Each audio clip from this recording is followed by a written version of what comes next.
It's a pleasure bringing you this program today, your program Security Watch Africa. And only on this channel, the Africa Invented Television will bring you this program to keep your life safe and secure. Wherever that information is, we'll go every length to bring it to you. Welcome to your program. My name still remains Patrick Abambo. In the spirit of the coronavirus pandemic, you can see I'm putting on my mask, which is very, very essential that we must all put on our masks to protect ourselves and protect our loved ones. Is very, very important. And ensure you wash your hands regularly so that you do not spread the virus. Like it said, the virus don't move.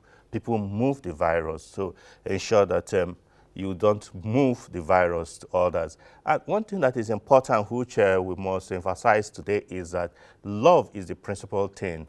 We must ensure that we apply love in everything we do. When you love your country, you will not do anything inimical to its to its downfall. If you love your neighbor, you will ensure that your neighbor is protected. If you love yourself, you do everything to keep yourself safe and secured. So we preach that love is what we must all imbibe as we live our daily life. Welcome to your program today. We're going to be looking on a number of issues, but like the topic did say, insecurity in Nigeria, Anyway Out, Part 2. We did part 1 the other time. We'll be looking at Part 2. I have my guests already seated in the studio with me, but that won't be after this report by Peggy Agbe on coronavirus and the vaccine in Nigeria. Sit back as we bring you this report.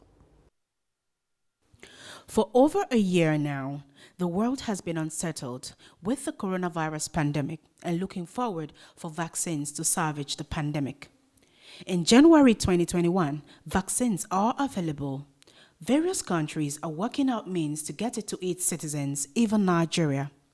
Questions are being asked. If these vaccines will eventually come, and does the country have storage facilities for it? This, Security Watch Africa took up with the head of pharmacy department at Sokoro General Hospital, pharmacist Olufemi Oluboyega Shobola. I'm quite sure Nigeria has enough storage facility for any quantity of corona vaccine that can be imported. Like in the national level, there are zonal stores. Like Abuja has one of the biggest zonal stores that is available to collect vaccines all over the world. A cold chain and every other thing. So the only problem that we may have is when it is being distributed to the state or the local government or at the health facilities. He also talked about the need for government to sensitize the people before vaccines are administered, just like it was done for polio vaccines and others before now. The government definitely need an awareness. Let me borrow a cue from polio vaccination. From polio vaccination, there was a time our people in the north are not taking polio vaccines, all because there were some myth that they have concerning the vaccine. But as time goes on, consultations were made, talks were going on, and the ulamas, the brethren, the pastors, the religious leaders are all involved in it. So the traditional leaders also were involved, and all those things, all the institutions came together and they were able to convince the people to receive the vaccine. So this structure can also be followed. Finally, he gave clarity on priority of people who should receive the vaccines first when it eventually arrives. The standard says people from age 16 to 80, but that means somebody from age of 16 to 80 can take, but they must be people with chronic diseases. What are chronic diseases? Those people with cancer, blood cancer, lymphoma, leukemia, somebody with diabetic condition, somebody that is hypertensive, somebody that is both diabetic and hypertensive, all sort of diseases that can easily take human life. Those people are more prone to death-related issue from SARS-CoV-2, which is our common COVID-19. Now, those are the people that are first of all needed to be taken care of. Then we need to think about health workers. Those people are the front line. While we think about the people in the affairs of the country, then we start thinking about everybody as it may. While we wait in anticipation for the vaccines to arrive in Nigeria, let us at all times observe all the etiquettes of COVID-19 pandemic as outlined by the World Health Organization and various national disease control agencies to prevent the spread. Peggy Agbe, Security Watch Africa, Abuja. Welcome back. Yes, like you had it there, we must all imbibe all measures to protect ourselves and protect our loved ones. Let me unfold my guest. My guest is a familiar face now. I'm talking about Suleiman Ubagaya. Suleiman Ubagaya was a former national deputy president of Nigerian Guild of Editors. You know him, and now he's part of the program now, and he's currently the chairman chief executive of Sky Limit, a group of media group. So you're welcome, sir. Thank you so All much. right, so we'll be looking at the issues arising and concerning security in Nigeria. But first, let's take this report, because during the week, the Inspector General of Police, IGP Mohammed Abubakar Adamu, launched POF ADA 2, and Security Watch Africa was there to bring this report to you by Shekina Chinkere. In response to the rising insecurity and the need to re-strategize, the Inspector General of Police, Nigeria Police Force, IGP Mohammed Abubakar Adamu, has launched Operation POF ADA 2, which took place at the Force Headquarters, Abuja. The IGP aimed to maintain internal security, dominate public space, and strengthen security nationwide. Operation POF ADA 2 will be executed in phases and will in due course cover the entire country. The broad mission of Operation POF ADA 2 is to strengthen security across the country. Under the phase 1 of our operational plan of Operation POF ADA 2, which is being flagged off today, our objective is to focus on the restoration of security and peace in the northwest and north-central geopolitical zones. The operation is to dislodge the bandits and deny them space to regroup either in the zones or any other part of the country. It also involves bringing to justice any arrested bandits and their collaborators. IGP Adamu charged his officers and men on the ongoing operation to discharge their duties diligently. I charge you to be civil with the law-abiding citizens, but firm and ruthless with criminal elements that may attempt to take the risk of testing your will or threatening the citizen within your area of jurisdictions. You have all been exposed to specialized trainings to prepare you for these special operations, and I can assure you that adequate provisions have been made for your welfare during the exercise. The dynamic nature of crime has made it imperative for Nigerians' lead security agency to reevaluate their strategies in making sure these criminal elements are brought to book. You will notice that they are changing tactics, going from standing, prone positions, and as well as kneeling positions. They are changing position by breaking contact by the left and right. Contact is established. After achieving the objective, his body partner has covered him. And he moved, and now he's covering him while the body partner also. I seize this opportunity to inform the Inspector General of Police that in the deployment. Shekina Chinkere, Security Watch Africa, Abuja. Welcome back. We'll say, yes, police are gearing up there to face the marauding bandits and all forms of criminals there. But let me bring in my guest here. You saw this. Yeah. Do you think that police is now trying to regain the lost ground? Yeah, obviously they are. And I'm happy that the outgoing IGP, let me put it that way, because he has 3 months to go, or less than 3 months to go. You know, his tenure was extended by 3 months by Mr. President. He's really doing his best, and in the course of the last 2 years, during which he has been the IGP, unfortunately, the rate of crime has increased nationally, but it has little to do with him as a person or his capacity to handle his job. You know, there are so many other factors affecting, or rather increasing the rate of crime in Nigeria. Okay. Like General Tukubrate said during the confirmation hearing, Senate confirmation hearing, the insecurity in Nigeria could go for as long as 20 years or more because of some factors that he mentioned.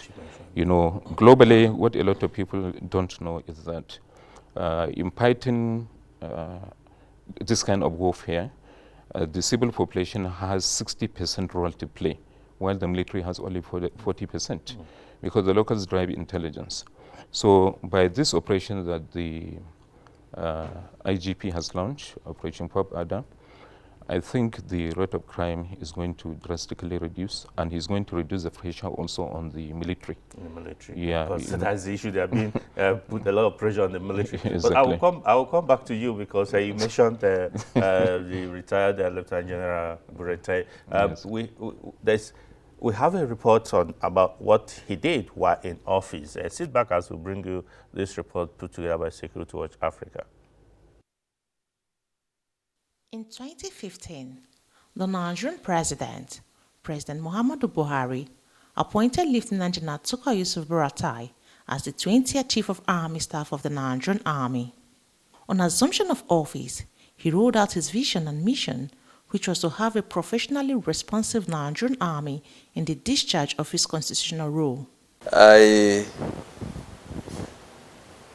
set out to present my vision based on my experiences in the Army at the tactical, operational, and the strategic level, which I have commanded. I felt, yes, I have to put all those challenges together to bring out my vision for the Nigerian Army, which is to have a professionally responsive Nigerian Army in the discharge of its constitutional roles. So if you see this vision, it has 3 to 4 key variables. After that, he quickly relocated to the northeast, the epicenter of insurgency, where he led his officers and soldiers to reduce the potency of Boko Haram terrorists, thereby restoring the peace and sanity taken away by these enemies. The result of his relocation was seen by all, as most internally displaced persons returned to their communities and normal activities restored.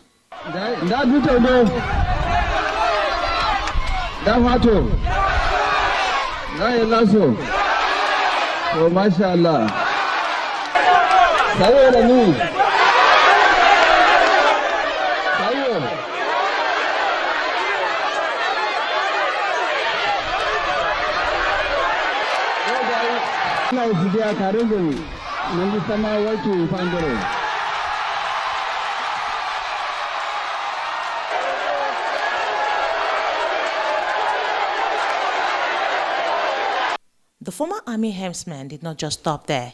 He went further to introduce different exercises that dovetail to real-time operations to handle internal security challenges peculiar to zones where they are taking place in the country. The presence of the Nigerian Army here is very enjoyable. In the first place, because from what you've been observing before their presence or the presence of the Nigerian Army here, it was so sacrilege and savage. But their presence here gives us some savor, experience and relief, because we are battling under the presence and the forceful hands of the kidnappers, armed robberies and rapers. They've been raping our guests, our wives, snatching things from us by force. But the presence of the Nigerian armies gave us some relief, very much relief. Let me not just say some relief, total relief. We had a lot of security challenge. Particularly, we have the issue of herdsmen and farmers then we have internal crisis. Again, all this is taking place at the same time. To God be the glory. The army came me through the help of the Chief of Army Staff, Lieutenant General Tuku Buratai. They came me deploy their people to make sure that there's peace. I will tell you that even the farmers who could not go back to their, who were not able to go to their farm, are back to their farm now. Knowing that his vision could only be actualized if the welfare of his personnel was to be taken care of, General Buratai placed the welfare of his officers and soldiers as a top priority. He ensures that all salaries and allowances are paid when due. He worked out extra allowances for those in the front line. Uniform and accoutrements were provided regularly. Lieutenant General T.Y. Buratai has been a nice chief. He has done well in terms of the welfare and equipment. He has really done well. He has encouraged us, boost our morale in terms of feeding, in terms of welfare pass, in terms of, he has really done well. I really say kudos to him. Our welfare has greatly increased because since Chief of Army Staff have been giving the soldiers and the officers quarterly uniform allowance, at the same time their monthly allowance has increased 100%. This has greatly boosted the morale of the soldiers and they are fighting efficiently. So they are very ready because they get everything they want. So they are very ready to fight. Massive barrack project for the comfort and safety of officers, soldiers and their families. He also initiated the COAS Barracks Initiative Program aimed at providing a better living condition for soldiers' families. Before the work on this house, it was terrible that time. For example, during rainy season, we used to fetch water in our house, inside our parlor, our room. But now they have worked on the house, as you can see it. They painted it, put Armaco glass and falling doors. In fact, now we are now enjoying the house. Not unlike before, it was something else. We are very, very grateful for the good work so far. God will surely bless him, and God will need him. God will meet him at the point of his need, and for remembering us, most especially my room, for remembering us. I'm so grateful. I'm so happy. On assumption of office, Lieutenant General T.Y. Buratai realized that if Nigerian Army will meet the international best practices, the Army must involve intellectual content. In realization of that, he established the Nigerian Army War College of Nigeria and the Nigerian Army Resource Center. To ensure that the Nigerian Army plays a big role in the cyberspace, General Buratai conceptualized and established the Nigerian Army Cyber Warfare Command, which has been providing veritable support services to Nigerian Army operations.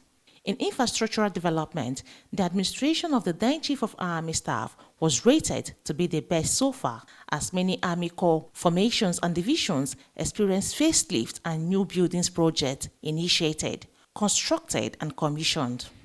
These have helped to enhance productivity in the Nigerian Army. During his tenure, Lieutenant General T.Y. Buratai was able to judiciously apply both human and financial resources to purchase, where possible, developed and acquired military hardwares to prosecute various operations like Ezugu MRAP, mine resistance and ambush-protected vehicles, and ultralight carriage for artillery and propelled light gun series, which became the game changer in the fight against terrorism and insurgency.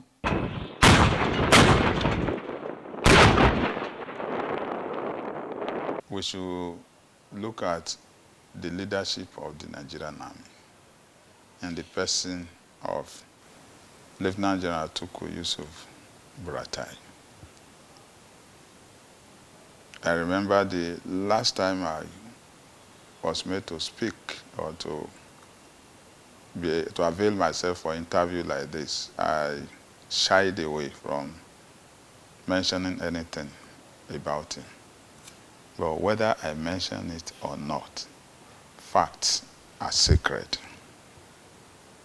With his style of leadership, you could see a leader, a commander of an army that is grounded 360 degrees. When on Monday, January 18, 2021, President Muhammadu Buhari accepted the voluntary retirement of Lieutenant General T.Y. Buratai along with other service chiefs, it was obvious that his 40 years of service in the Nigerian army for the country was a fulfilling adventure as he has left his mark on the sand of time. Shirley Daniels, Security Watch Africa. Welcome back. I can't add more to this, but let me just come straight to you. Before we go to our discussion, what would you say to this? Well, I have since fallen in love with General Tukurisi Buratai, not because of his own person, but because of the unprecedented achievements he has recorded in the course of his being the Chief of Army Staff in 5 years plus. And don't take my words for it.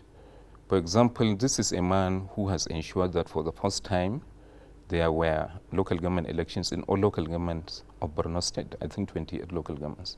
Not only that, to tell you that peace has largely been restored in that troublesome state, the governor himself, Professor Zulum, directed the elected chairman to ensure they operate from their local governments. So that tells you a lot that Boko Haram has indeed been degraded. You understand? But some people will say that we still have problem in Borno State if you have done this much. Yeah, there are a lot of problems, as there are problems also in Afghanistan, where America has spent close to $4 trillion waging the war against Taliban for more than 20 years. You know, this kind of asymmetric warfare is not necessarily won in a day or two, or in 1, 2, 3, 5 years. Okay. You understand? It requires a lot of patience. It requires the locals deepening intelligence or providing the best for intelligence. It requires, like I told you, the locals or the civil population should play 60% role in defeating terrorism anywhere in the world. You understand? And obviously, if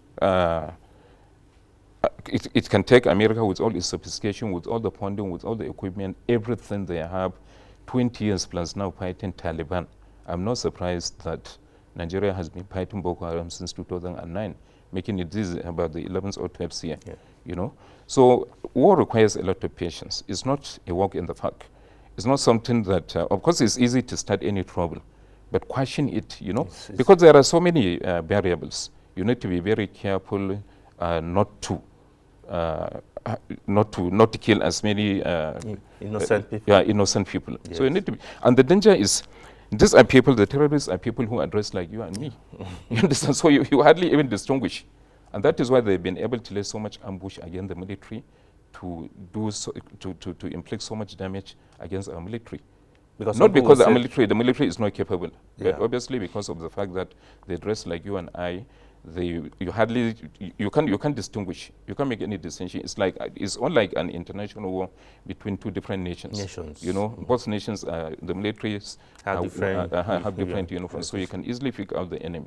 But some will say, is it not possible for the army? We've heard generally that these people have their sanctuary or their base in the Sambisa forest. Can they go to this forest and get these people flushed out? No.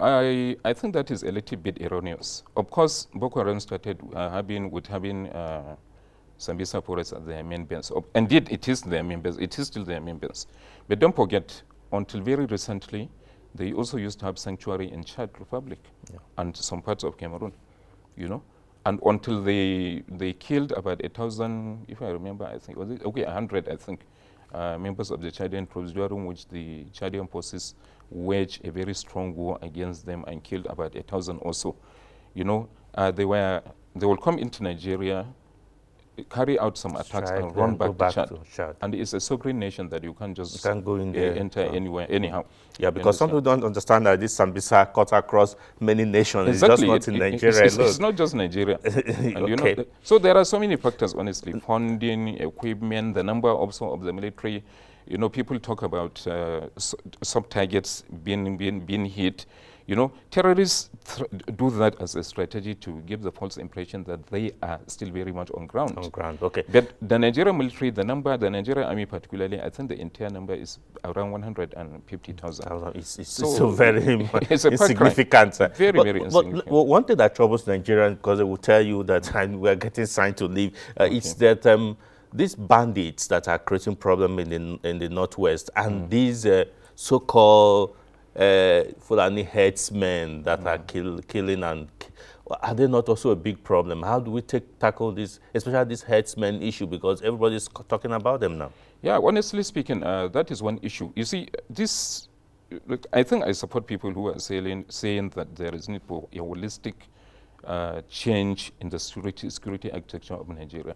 Because you see, some of these headsmen, as confirmed by many security experts, are not necessarily Nigerians. They're not Nigerians, yeah. So what is the Nigerian immigration doing? Is it not its tax to ensure our borders are properly manned? This could be international terrorism. It's international terrorism, exactly. So we don't just take it for granted and assume, because you see, we've been coexisting with the normal planets that you and I know, and they are peaceful. They are peaceful. So here we are dealing with people who are violent, who have non-violence. But a very popular and renowned religious cleric, Islamic cleric, Sheikh Gumi, is meeting with them and discussing with them. So is it not possible that through him, government can get to these people and know where they are? Yeah, I support that, honestly speaking. I support what because for him to have contact with them, there must be something there. Somebody told me that maybe some of these people were his followers and his disciples. Well,